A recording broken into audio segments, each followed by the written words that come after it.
December 4th, 1983, 3:47 a.m., Ready Room 4, USS John F. Kennedy, Mediterranean Sea.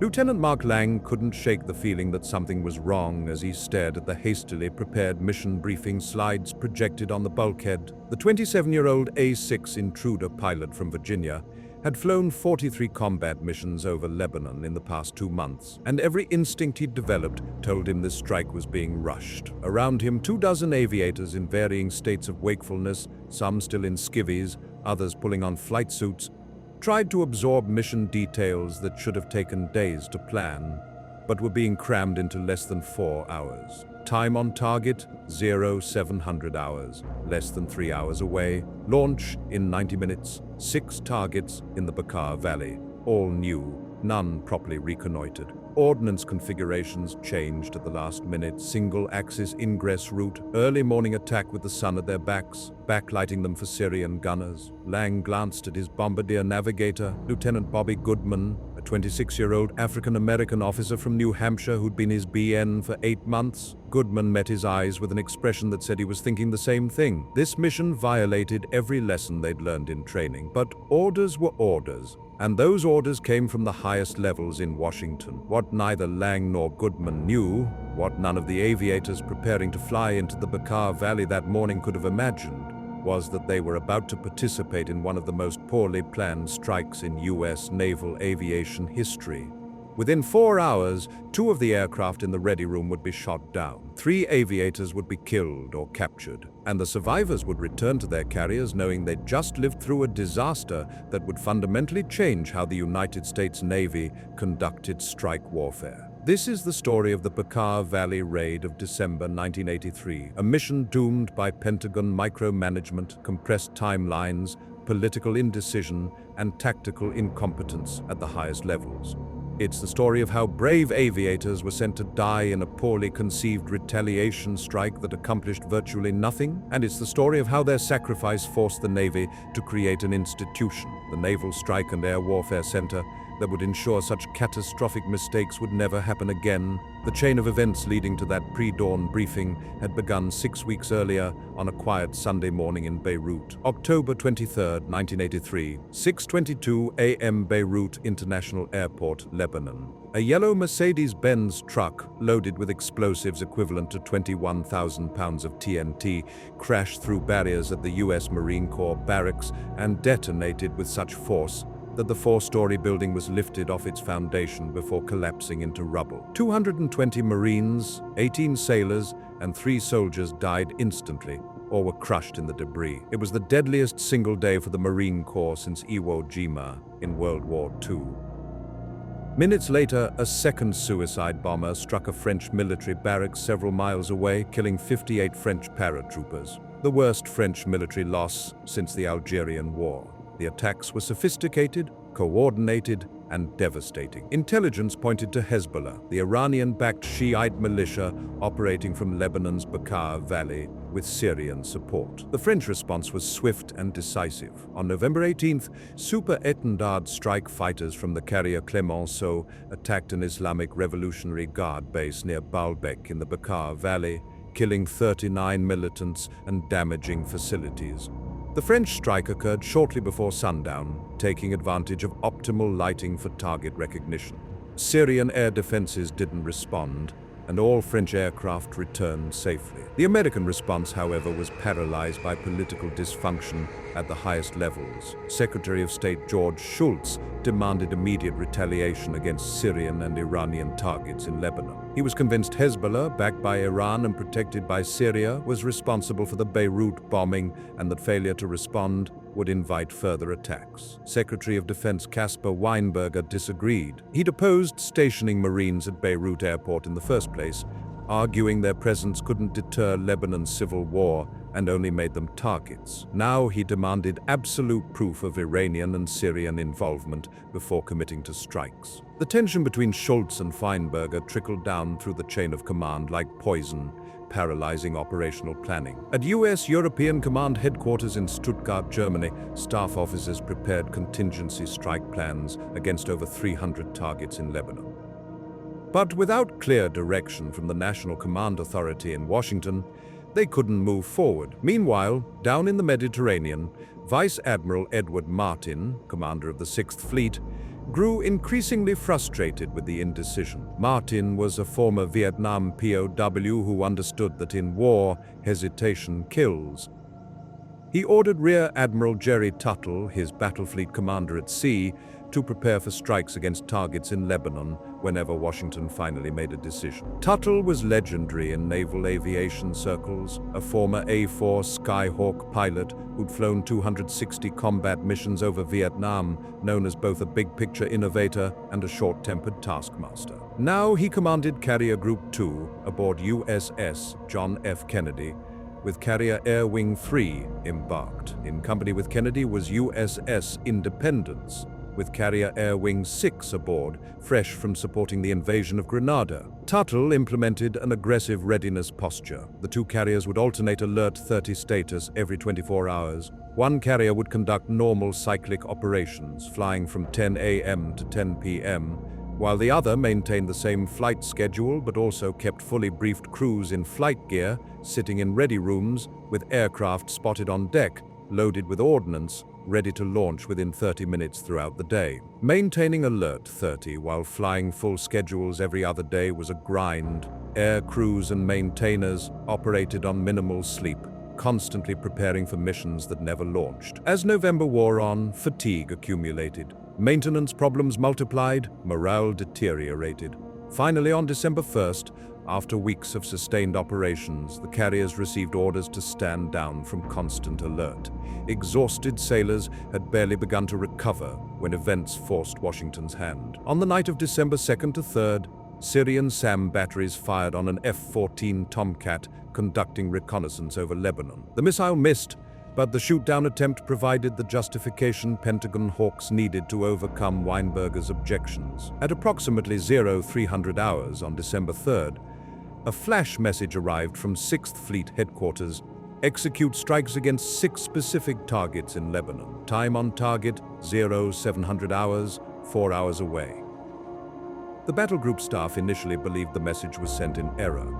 4 hours wasn't enough time to properly plan and brief complex strikes against defended targets, but as messages and voice traffic flashed between the carriers and 6th Fleet, it became clear this order came from the highest levels, probably the White House Situation Room, and any concerns about what it would take to execute were irrelevant. The 6 specified targets presented immediate problems. During previous weeks, Air Wing planners had developed detailed strike packages against over 300 targets in Lebanon, all approved by European Command. Of the 6 targets now specified, only 1 had been previously prepared. The other 5 were completely new. Worse, several were militarily irrelevant, minor anti-aircraft emplacements that posed minimal threat to U.S. forces. Someone in Washington had selected targets based on political rather than tactical considerations. Aircraft weren't properly spotted on the flight decks. Ordnance for the new targets wasn't loaded. Bombs and missiles sat in magazines below deck. Crews hadn't been briefed. Kennedy had already downloaded all ordnance from the flight deck and was preparing to transit the Suez Canal. Independence's Air Wing 6 aircraft were armed with heavy penetrator bombs in anticipation of attacking hardened targets, but those had to be replaced with general-purpose bombs and cluster munitions suitable for the anti-aircraft positions now specified. As air crews were awakened after only a few hours of sleep, battle group staff confirmed with 6th Fleet that the 0700 time on target was absolute and couldn't be changed. This was catastrophic. Both air wings had planned for strikes to occur in late afternoon, like the successful French attack, taking advantage of optimal lighting for target recognition and sun angles that would blind Syrian gunners rather than highlight American aircraft. A morning attack meant aviators would be flying with the rising sun directly behind them, silhouetting every aircraft against the bright eastern sky for Syrian gunners, while shadows from mountains and ground fog would obscure their targets. It was backwards, dangerous, and violated basic tactical principles, but the time on target wasn't negotiable. Someone in Washington, far from the fight, ignorant of tactical realities, had made that decision, and the aviators who would risk their lives had no say in the matter. By 0630 hours, a total of 28 aircraft launched from the 2 carriers. Kennedy, the first carrier to deploy with 2 A-6 intruder squadrons in an air wing, launched 12 of them, 7 from VA-85 Black Falcons and 5 from VA-75 Sunday Punchers. But without clear direction from the National Command Authority in Washington, they couldn't move forward. Meanwhile, down in the Mediterranean, Vice Admiral Edward Martin, commander of the 6th Fleet, grew increasingly frustrated with the indecision. Martin was a former Vietnam POW who understood that in war, hesitation kills. He ordered Rear Admiral Jerry Tuttle, his battle fleet commander at sea, to prepare for strikes against targets in Lebanon whenever Washington finally made a decision. Tuttle was legendary in naval aviation circles, a former A-4 Skyhawk pilot who'd flown 260 combat missions over Vietnam, known as both a big-picture innovator and a short-tempered taskmaster. Now he commanded Carrier Group 2 aboard USS John F. Kennedy, with Carrier Air Wing 3 embarked. In company with Kennedy was USS Independence, with Carrier Air Wing 6 aboard, fresh from supporting the invasion of Grenada. Tuttle implemented an aggressive readiness posture.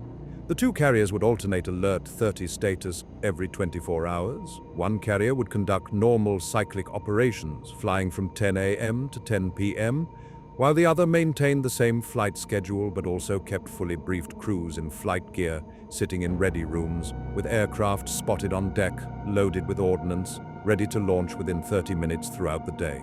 Maintaining Alert 30 while flying full schedules every other day was a grind. Air crews and maintainers operated on minimal sleep, constantly preparing for missions that never launched. As November wore on, fatigue accumulated. Maintenance problems multiplied, morale deteriorated. Finally, on December 1st, after weeks of sustained operations, the carriers received orders to stand down from constant alert. Exhausted sailors had barely begun to recover when events forced Washington's hand. On the night of December 2nd to 3rd, Syrian SAM batteries fired on an F-14 Tomcat conducting reconnaissance over Lebanon. The missile missed, but the shoot-down attempt provided the justification Pentagon hawks needed to overcome Weinberger's objections. At approximately 0300 hours on December 3rd, a flash message arrived from 6th Fleet headquarters: execute strikes against 6 specific targets in Lebanon. Time on target, 0700 hours, 4 hours away. The battle group staff initially believed the message was sent in error. 4 hours wasn't enough time to properly plan and brief complex strikes against defended targets, but as messages and voice traffic flashed between the carriers and 6th Fleet, it became clear this order came from the highest levels, probably the White House Situation Room, and any concerns about what it would take to execute were irrelevant. The 6 specified targets presented immediate problems. During previous weeks, Air Wing planners had developed detailed strike packages against over 300 targets in Lebanon, all approved by European Command. Of the 6 targets now specified, only 1 had been previously prepared. The other 5 were completely new. Worse, several were militarily irrelevant, minor anti-aircraft emplacements that posed minimal threat to U.S. forces. Someone in Washington had selected targets based on political rather than tactical considerations. Aircraft weren't properly spotted on the flight decks. Ordnance for the new targets wasn't loaded. Bombs and missiles sat in magazines below deck. Crews hadn't been briefed. Kennedy had already downloaded all ordnance from the flight deck and was preparing to transit the Suez Canal. Independence's Air Wing 6 aircraft were armed with heavy penetrator bombs in anticipation of attacking hardened targets. But those had to be replaced with general-purpose bombs and cluster munitions suitable for the anti-aircraft positions now specified. As air crews were awakened after only a few hours of sleep, battle group staff confirmed with 6th Fleet that the 0700 time on target was absolute and couldn't be changed. This was catastrophic. Both air wings had planned for strikes to occur in late afternoon, like the successful French attack, taking advantage of optimal lighting for target recognition and sun angles that would blind Syrian gunners rather than highlight American aircraft. A morning attack meant aviators would be flying with the rising sun directly behind them, silhouetting every aircraft against the bright eastern sky for Syrian gunners, while shadows from mountains and ground fog would obscure their targets. It was backwards, dangerous, and violated basic tactical principles. But the time on target wasn't negotiable.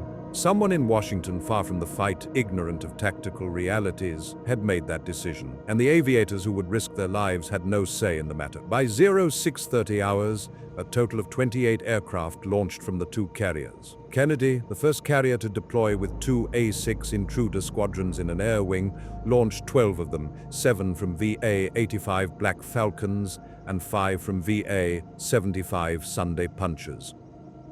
Independence launched 5 A-6 from VA-176 Thunderbolts plus 4 KA-6D tanker versions of the Intruder. Independence also launched a dozen A-7E Corsair II light attack aircraft, 6 from VA-15 Valiants and 6 from VA-87 Golden Warriors. Commander Ed Andrews, the Air Wing 6 commander aboard Independence, flew in one of the VA-15 Corsairs. As CAG, Andrews was the senior aviator in the Air Wing, responsible for training, tactics, and the welfare of over 2,000 sailors and 80 aircraft. At 42 years old, he was a veteran naval aviator with thousands of flight hours. Now he was leading his Air Wing into a hastily planned strike that violated every principle of sound tactics he'd learned in a 20-year career. Supporting the strikers were F-14 Tomcats flying combat air patrol and EA-6B Prowlers prepared for on-call electronic jamming from both air wings. The compressed schedule and ordnance changes meant aircraft launched as soon as they were ready, rather than in coordinated groups. This caused the formation to string out during the transit to the beach, with faster aircraft pulling ahead and slower, heavily loaded jets falling behind. The formation discipline that should have provided mutual support disintegrated before they even reached Lebanese airspace. Worse, the entire strike package ingressed along exactly the same axis. A single route from the Mediterranean coast up into the Bekaa Valley. This same way, same day approach was a relic of Vietnam-era Alpha strikes, where massive formations overwhelmed defenses through sheer numbers. But this wasn't a 50-plane Alpha strike. It was 28 aircraft strung out along a predictable route, arriving in small groups that Syrian gunners could engage piecemeal. Every Syrian air defense crew in the Bekaa Valley knew exactly where to point their weapons. As the formation crossed the Lebanese coast in the early morning twilight, Syrian radar operators tracked their approach. The rising sun to the east backlit every American aircraft perfectly. What should have been a tactical advantage, surprise, multiple axes of attack, optimal lighting, had been surrendered by Pentagon micromanagement and compressed timelines. Lieutenant Mark Lang, flying Buckeye 556 from VA-85, was near the rear of the formation in his A-6E Intruder. His aircraft was the only one that had managed to load a full ordnance complement, 16 Mark 82 500-pound bombs. The heavy bomb load made Buckeye 556 slower than the other A-6s in the strike package.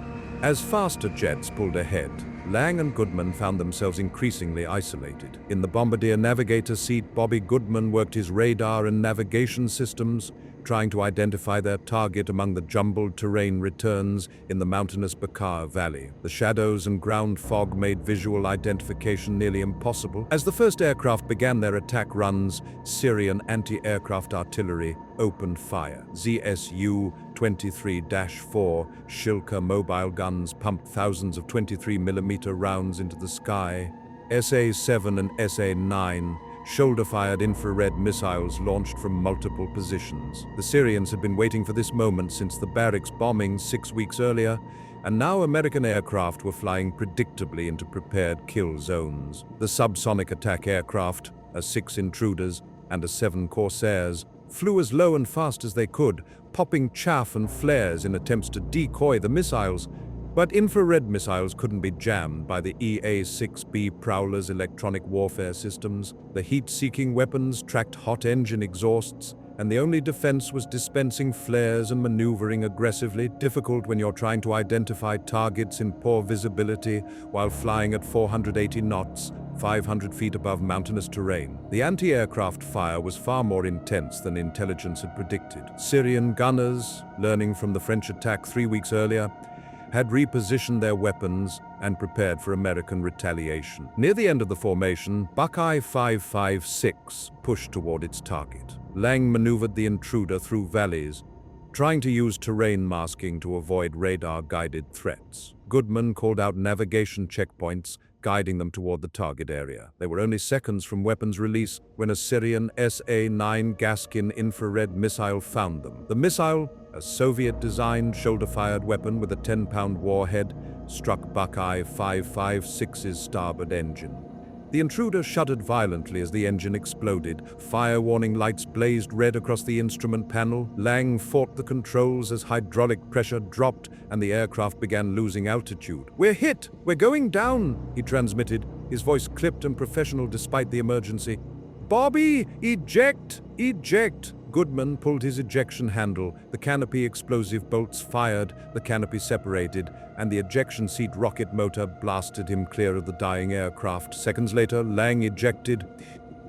The twin parachutes blossomed against the morning sky, easy targets for the Syrian militia below. Lang appeared to be unconscious or badly injured in his parachute harness. Some reports suggest he was injured during the violent ejection sequence or struck by ground fire during his descent.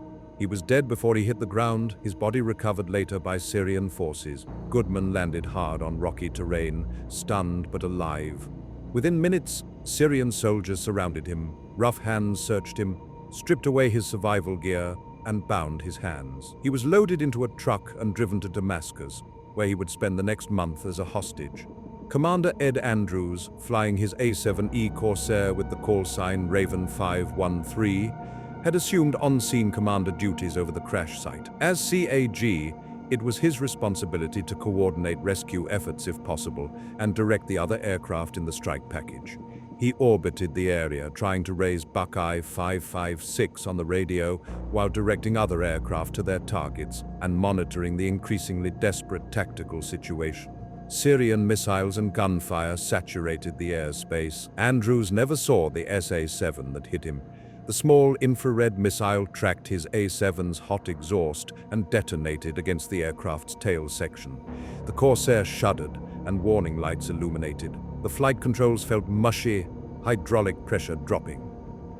Andrews fought to keep the aircraft flying, turning toward the coast and the safety of the Mediterranean. He coaxed the crippled jet over the beach, gaining altitude over open water before the systems finally failed. At 8,000 feet over the Mediterranean, Andrews ejected. His parachute opened cleanly. Local Lebanese fishermen spotted him in the water and pulled him aboard their boat. By fortune or providence, these particular fishermen were sympathetic to the American presence in Lebanon. Instead of turning Andrews over to Syrian forces or hostile militias, they contacted pro-American Christian partisans in southern Lebanon. The partisans, in turn, arranged his return to U.S. forces. Andrews was back aboard Independence within 24 hours, bruised and waterlogged, but alive. A second air wing 607E Corsair was also hit by an infrared missile, but managed to trap back aboard Independence despite significant damage to its tail and hydraulics. The pilot's skill and the Corsair's robust design saved that aircraft and crew. As the surviving aircraft limped back to the carriers, the scale of the disaster became clear. For minimal tactical gain, a few destroyed anti-aircraft positions of little strategic importance, the Navy had lost an A-6E intruder, 2 A-7E Corsairs hit, 1 destroyed, 1 damaged, 2 aviators killed, and 1 captured. Post-strike analysis found that most attack aircraft had missed their targets. The poor visibility caused by shadows, ground fog, and suboptimal sun angles meant aviators couldn't properly identify target aim points on their first passes. Several aircraft made multiple runs, increasing their exposure to ground fire. The intensity of Syrian air defenses, far heavier than intelligence predicted, forced many pilots to abort attacks, rather than press through the wall of missiles and gunfire. Of the 6 targets specified by Washington, only 2 were significantly damaged. Analysis also uncovered an almost comical error that encapsulated the entire mission's dysfunction. Whoever had specified the 0700 time on target in Washington had bungled the time zone difference between the East Coast and the Eastern Mediterranean. The strike had been ordered for 0700 local time, but Washington had calculated based on East Coast time. This error robbed the carriers of 2 additional hours they desperately needed to properly plan, brief, load ordnance, and spot aircraft. That 2-hour mistake probably cost American lives. The Pentagon's official response was predictably dishonest. Defense Department spokesman declared the raid a success without supplying any details that might support that assertion. Whatever minor accomplishments were achieved, and they were minimal, were grossly disproportionate to American losses. Everyone involved up and down the chain of command knew it was a failure. The question was what lessons would be learned and at what cost. For Lieutenant Bobby Goodman, imprisoned in Damascus, the next month was an ordeal of interrogation and psychological pressure. The Syrians treated him reasonably well. He was too valuable as a propaganda tool to abuse, but the uncertainty of his fate weighed heavily. Syrian President Hafez al-Assad, a shrewd operator, understood Goodman's propaganda value. Official U.S. diplomatic efforts to secure Goodman's release went nowhere. Assad demanded concessions the Reagan administration wouldn't provide, and negotiations stalemated.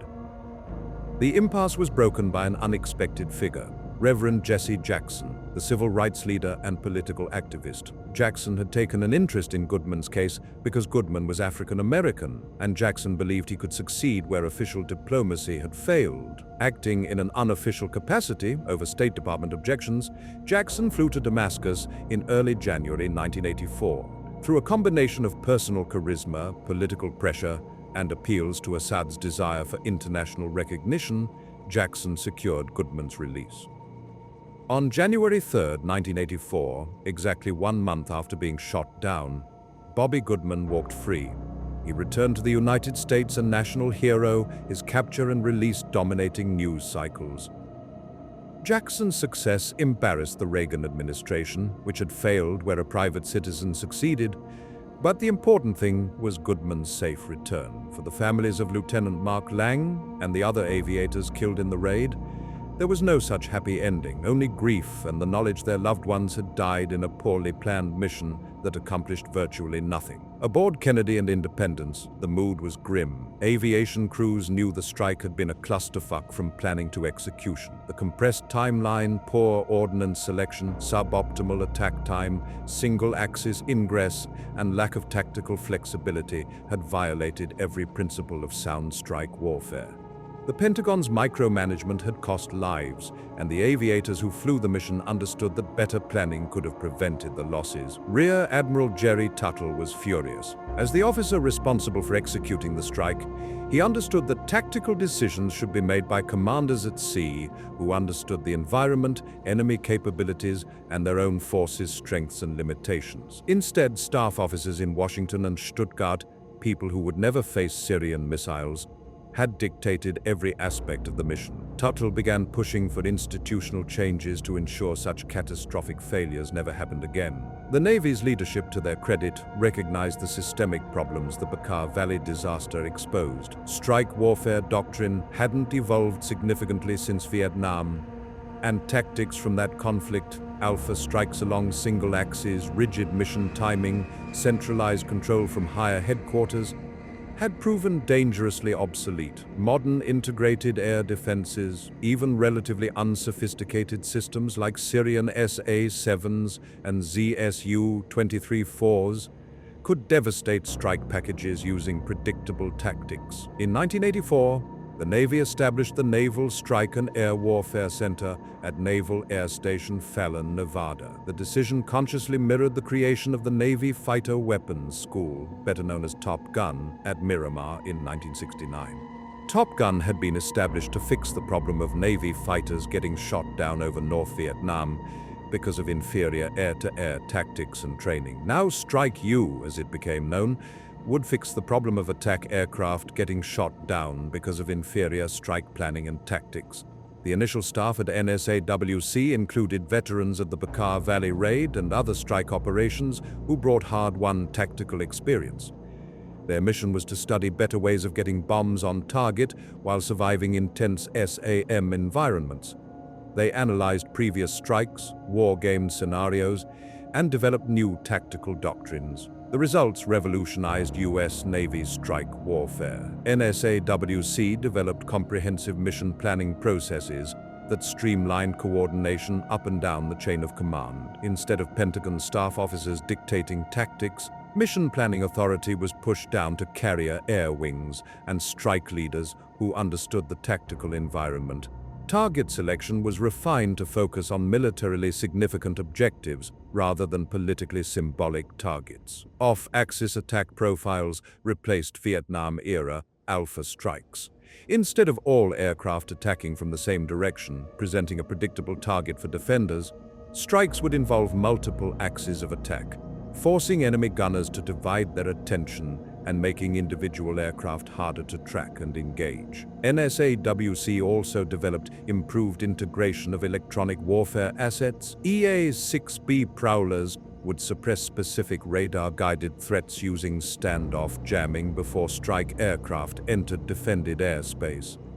Coordination between jammers and shooters became far more sophisticated. The center pioneered what would later be called suppression of enemy air defenses, or SEAD tactics. Rather than ignoring the SAM threat or hoping to fly through it, strike packages would actively hunt and destroy air defense systems using anti-radiation missiles and dedicated defense suppression aircraft. Standoff munitions received increased emphasis. If aircraft could release weapons from outside SAM engagement zones, they'd never face the kind of point-blank anti-aircraft fire that killed Lang and damaged Andrews' aircraft. This drove development and procurement of standoff weapons like the AGM-84E/SLAM, and later the Joint Standoff Weapon JSOW, which allowed aircraft to attack from ranges exceeding 40 miles. Perhaps most importantly, NSAWC instilled tactical flexibility. Strike leaders received authority to modify plans based on real-time conditions. If weather was poor, sun angles unfavorable, or enemy defenses heavier than expected, mission commanders could abort or alter attacks rather than pressing doomed attacks, because some staff officer in Washington had set an inflexible time on target. The lessons from Bekaa Valley directly influenced Operation El Dorado Canyon, the April 1986 strikes against Libyan targets in response to terrorist attacks. Unlike the 1983 Bekaa disaster, El Dorado Canyon was meticulously planned with multiple attack axes, optimal timing, extensive electronic warfare support, and tactical flexibility. Though the mission faced challenges, including the controversial deaths of Libyan civilians in one mistargeted strike, the tactical execution was far superior to Bekaa Valley, and all U.S. aircraft returned safely despite heavy Libyan air defenses. The lessons proved even more valuable during Operation Desert Storm in January 1991. The opening night of that air campaign showcased everything NSAWC had developed over the previous 7 years. Multi-axis strikes from Navy carriers and Air Force bases, extensive electronic warfare, aggressive CD operations, and standoff weapons employment systematically dismantled Iraqi integrated air defenses. F/A-18 Hornets attacked from multiple directions, while EA-6B prowlers jammed Iraqi radars, and F-4G Wild Weasels hunted SAM sites with anti-radiation missiles. Navy strike packages suffered minimal losses, far lower than the catastrophic rates of the Bekaa Valley or Vietnam. Attack aircraft released precision-guided munitions from standoff ranges, staying outside Iraqi SAM envelopes. The contrast with 1983 couldn't have been starker. Desert Storm strikes were characterized by thorough planning, tactical flexibility, and mission authority at appropriate command levels. The doctrine and tactics developed at NSAWC after the Bekaa disaster had proven themselves in the most intensive combat operations since Vietnam. Lieutenant Bobby Goodman returned to flight status after his release, but struggled with the aftermath of his experience. The month in Syrian captivity, the loss of his pilot, and the psychological trauma of being shot down took their toll. He eventually transitioned out of operational flying and served in other Navy assignments before retiring. He gave few interviews about his experience, preferring privacy to celebrity. Mark Lang's widow received his posthumous medals, but no amount of recognition could replace her husband or answer the fundamental question: why did he die in a poorly planned strike that accomplished virtually nothing? Commander Ed Andrews continued his naval career, eventually rising to Rear Admiral. He commanded Carrier Air Wing 14 and later served in senior staff positions.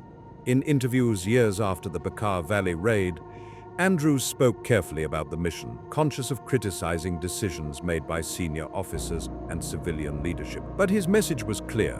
Tactical decisions should be made by people who understand tactics and who will face the consequences of their decisions. Rear Admiral Jerry Tuttle became a 3-star admiral and served as Deputy Chief of Naval Operations for Plans, Policy, and Operations. Throughout his career, he championed the principle that mission planning authority should rest with operational commanders rather than staff officers thousands of miles from the fight. His experience with the Bekaa disaster informed his leadership philosophy. Trust the people doing the job, give them the resources they need, and hold them accountable for results, not for slavish adherence to micromanaged plans created by people who don't understand the tactical environment. The A-6E Intruder and A-7E Corsair II, the aircraft types lost in the Bekaa raid, continued serving the Navy for years afterward. The A-7 retired in the early 1990s, replaced by the more capable F/A-18 Hornet. The A-6 served into the late 1990s,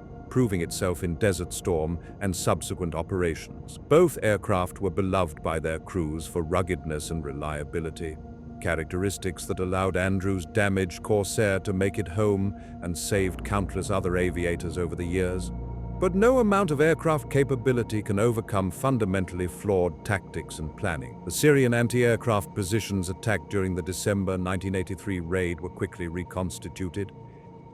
Within weeks, Syrian forces had replaced destroyed equipment and repositioned their air defenses. Whatever tactical gains the strike achieved were temporary and militarily insignificant. The strategic message that attacks on American forces would be met with retaliation was undermined by the mission's obvious failures and American losses. If anything, the botched raid may have emboldened adversaries by demonstrating American vulnerability to relatively unsophisticated air defenses. Military aviation history is replete with disasters that drive innovation. The Bekaa Valley raid of December 1983 stands among the most significant because it catalyzed institutional changes that probably saved hundreds of American lives in subsequent conflicts. The Naval Strike and Air Warfare Center emerged from that failure, and the doctrines and tactics developed at Fallon became gospel for U.S. Navy strike operations. By the time of Desert Storm, Navy strike warfare had evolved from rigid, micromanaged alpha strikes into flexible multi-axis operations that could adapt to changing conditions while minimizing losses. But the human cost of that institutional learning remains sobering. Lieutenant Mark Lang died because staff officers in Washington and Germany made tactical decisions they weren't qualified to make.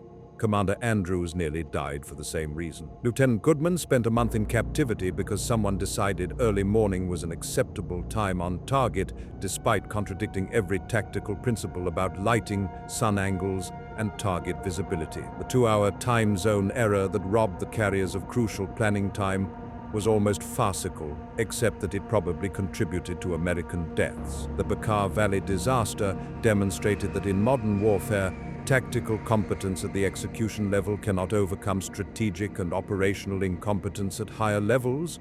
You can have the best aviators, the most capable aircraft, and the finest maintenance crews.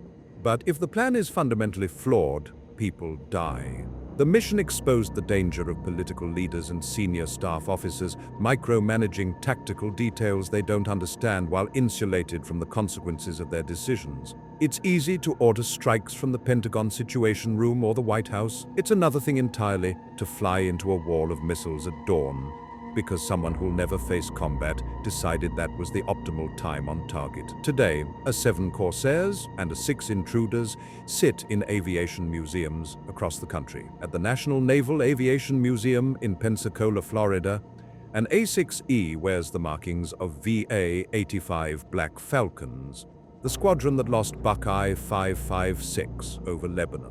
The museum placard mentions the aircraft type's service in Vietnam, Lebanon, and Desert Storm, but doesn't discuss specific missions. Visitors who pause to admire the Intruder's sleek lines and impressive weapons payload have no idea that an identical aircraft flown by a 27-year-old lieutenant and his bombardier navigator was shot down on a mission that never should have been flown the way it was. At the U.S. Naval Strike and Air Warfare Center in Fallon, Nevada, Every class of students learns about the Bekaa Valley disaster during their first week. Instructors use the mission as a case study in everything not to do when planning strikes. The compressed timeline, single-axis attack, poor ordnance selection, suboptimal timing, and lack of tactical flexibility are dissected in excruciating detail. Students learn that mission planning isn't an academic exercise. It's life and death for the aviators who execute the plan, get it right, and everyone comes home, get it wrong, and people die. The memorial wall at the National Museum of Naval Aviation includes Lieutenant Mark Lang's name among the thousands of naval aviators who gave their lives in service. His plaque lists his date of death, December 4, 1983, and location, Lebanon. It doesn't mention that his death was preventable, that better planning and more reasonable timelines could have saved him. Those are truths the institution has internalized through the changes that followed the Bekaa disaster, but they remain uncomfortable to acknowledge publicly. It's easier to honor sacrifice than to admit that sacrifice was unnecessary. For the Syrian defenders who shot down American aircraft that morning, the engagement was a rare victory against technologically superior forces. Syrian gunners had proven that even unsophisticated weapons, man-portable infrared missiles, and radar-directed anti-aircraft guns could defeat American attack aircraft if those aircraft flew predictably into prepared kill zones. The Syrians learned they could inflict casualties on the United States military, a lesson that would inform their support for various militant groups and proxy forces for decades to come. In that sense, the Bekaa Valley raid was a strategic failure as well as a tactical disaster. The December 1983 strike accomplished nothing of lasting military value, while demonstrating American vulnerability, costing American lives, and providing propaganda victories to adversaries. Yet from that failure emerged an institution, the Naval Strike and Air Warfare Center, that revolutionized how the U.S. Navy conducts strike operations. The doctrines developed at Fallon have been exported to allied nations and continue evolving as threats change and technology advances. Every naval aviator who survives a combat strike today benefits from lessons purchased with Mark Lang's life and Bobby Goodman's captivity. Modern strike warfare, with its emphasis on multi-axis attacks, electronic warfare integration, SEDI operations, standoff munitions, and tactical flexibility, looks nothing like the rigid alpha strikes of Vietnam or the disastrous Bekaa Valley raid.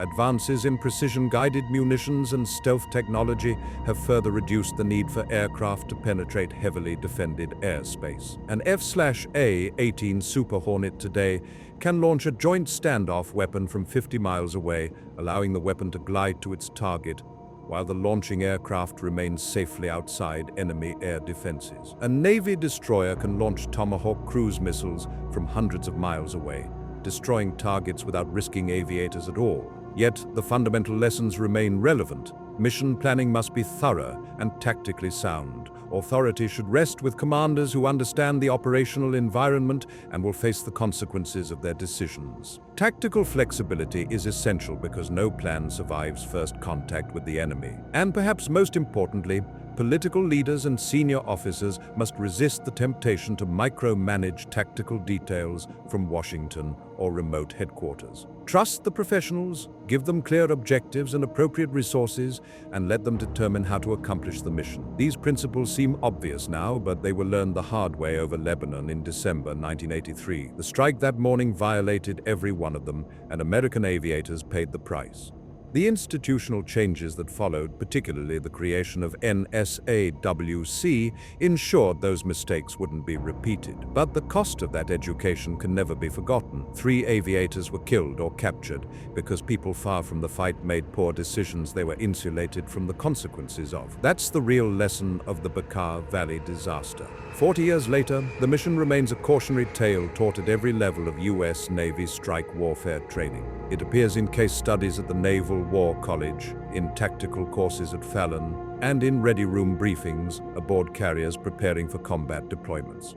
The specific tactical errors, single-axis ingress, suboptimal timing, compressed planning, inflexible execution, are analyzed in detail. But beneath the tactical lessons lies a more profound truth about the relationship between political authority and military execution, between strategic decisions and tactical realities, between orders given and blood spilled. On December 4, 1983, at 6:47 a.m., Lieutenant Mark Lang and Lieutenant Bobby Goodman crossed the Lebanese coast in Bekaa 556, flying toward their target in the Bekaa Valley. They'd been awake since 3 a.m., hastily briefed on a mission planned in hours that should have taken days, loaded with ordnance that wasn't optimal, attacking at a time that favored the enemy, ingressing along a route that surrendered surprise.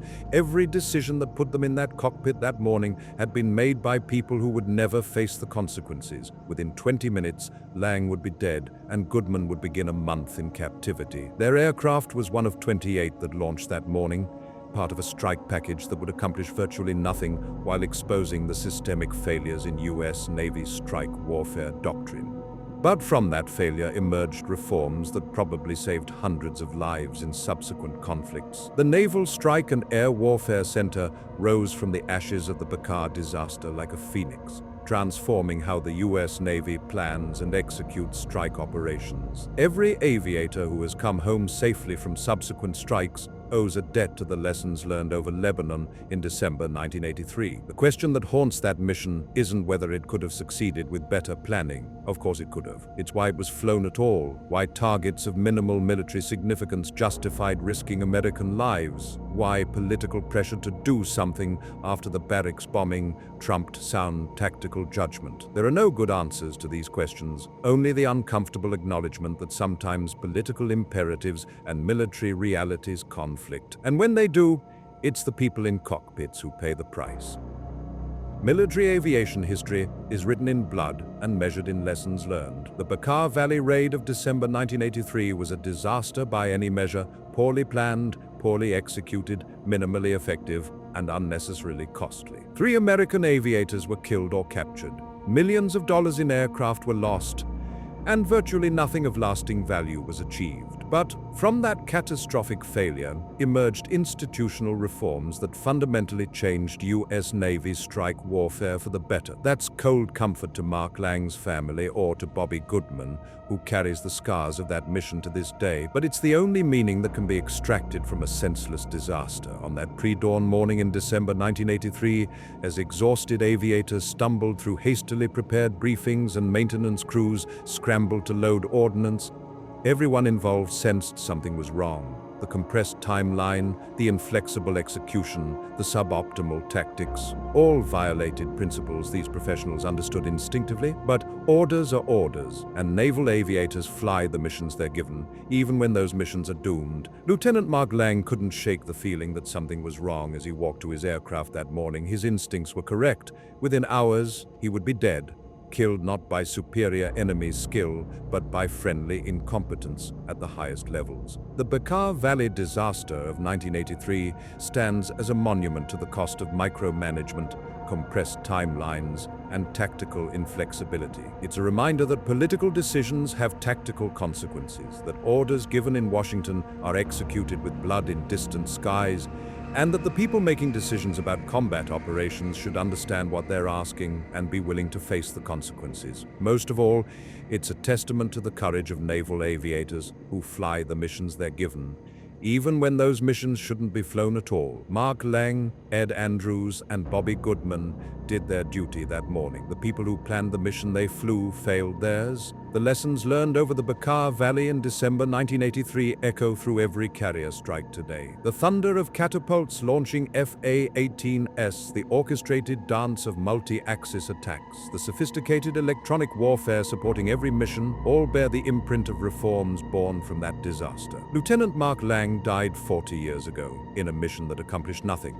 But his sacrifice forced the Navy to confront systemic failures that, left uncorrected, would have killed many more. That's the only redemption to be found in a disaster that never should have happened. The sky over Lebanon belongs to history now, and the lessons of that December morning have been absorbed into doctrine, tactics, and institutional memory. The Bekaa Valley disaster taught the U.S. Navy how not to conduct strike warfare, and in doing so helped define how it should be done.